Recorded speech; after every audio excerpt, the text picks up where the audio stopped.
Chapter 6622. In this situation, he was in a dilemma for a while. If he stayed, he was afraid of being discovered by the enemy. But if he escaped, the situation outside would not be optimistic. His dozen men didn't know how to deal with it. If he was exposed when he escaped, wouldn't it be like being attacked from both inside and outside? Just when he was hesitant and didn't know what to do, there was a sudden gunshot outside. One of his men was hiding at the front of a Toyota Alphard. The Sumiyoshikai drove an off-road vehicle straight to the car where he was hiding. The car was very fast and showed no signs of slowing down.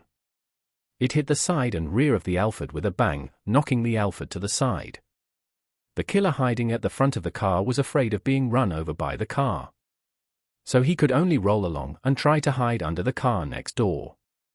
As a result, he was illuminated clearly by the headlights.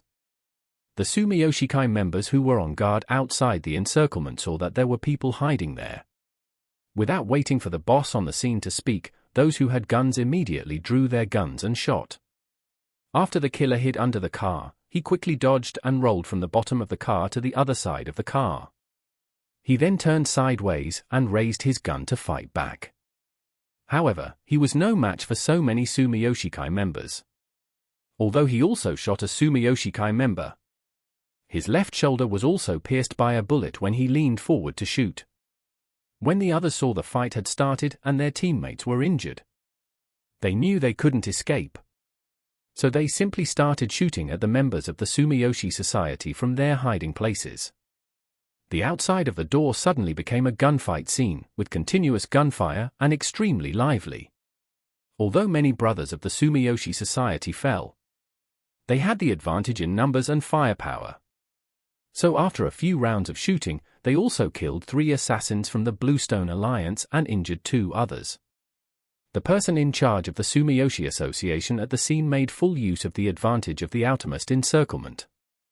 He immediately asked his brothers to start the car and prepare to use the car to reduce the encirclement.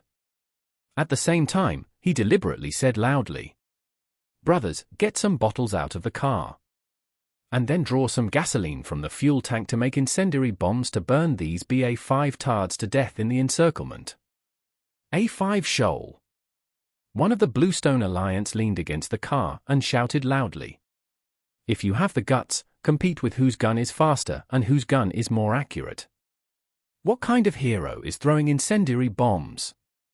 The person in charge of the Sumiyoshi Association said disdainfully, "I just want to compete with you to see who will die first." After that, he immediately shouted to his men, "Brothers, prepare to set fire. Burn all these people to death." When the members of the Bluestone Alliance saw that the other party was so unethical, they communicated with each other with gestures. They immediately turned their heads and ran towards the entrance. Hiding inside, there is still a glimmer of hope for survival. If they continue to stay outside, once the other party really throws incendiary bombs, they will have only one way to die. If they want to survive, they can only run inside.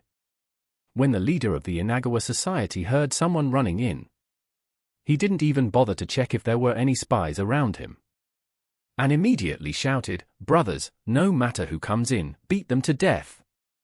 For a moment, gunshots rang out in the passage. The surviving members of the Bluestone Alliance were attacked by the Inagawa Society as soon as they came in, and their mentality was completely blown.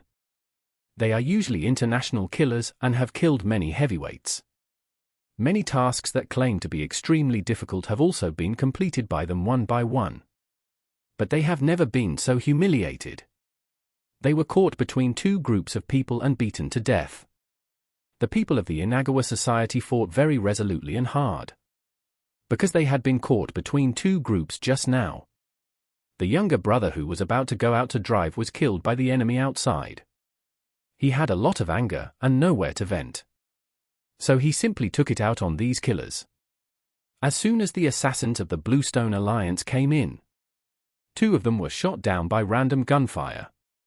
The survivors lay on the ground, fighting back and shouting, "Stop fighting! There are still enemies outside. Your people were just killed by them." We were also chased in by them. The counterattack of the Bluestone Alliance also hit several members of the Inagawa Society. The worst thing was that the captain of the Bluestone Alliance was hit in the thigh by a bullet from nowhere and bleeding profusely. He knew that the bullet in his leg must have been shot by his own men. However, he could not pull out his gun to fight back against them. After all, they had no choice but to shoot. And he also knew that he could not shoot at the people around him at this time. Because once he fired a gun, in such a dark environment, the flame of the muzzle would be very eye-catching. The muzzles of other people's guns were facing the enemies outside.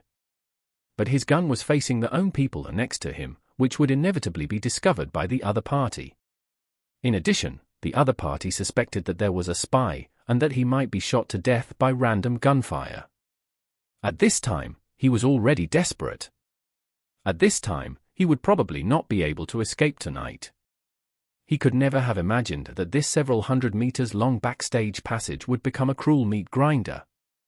And that he, along with the elite assassins of the Bluestone Alliance, would be pushed step by step into the meat grinder.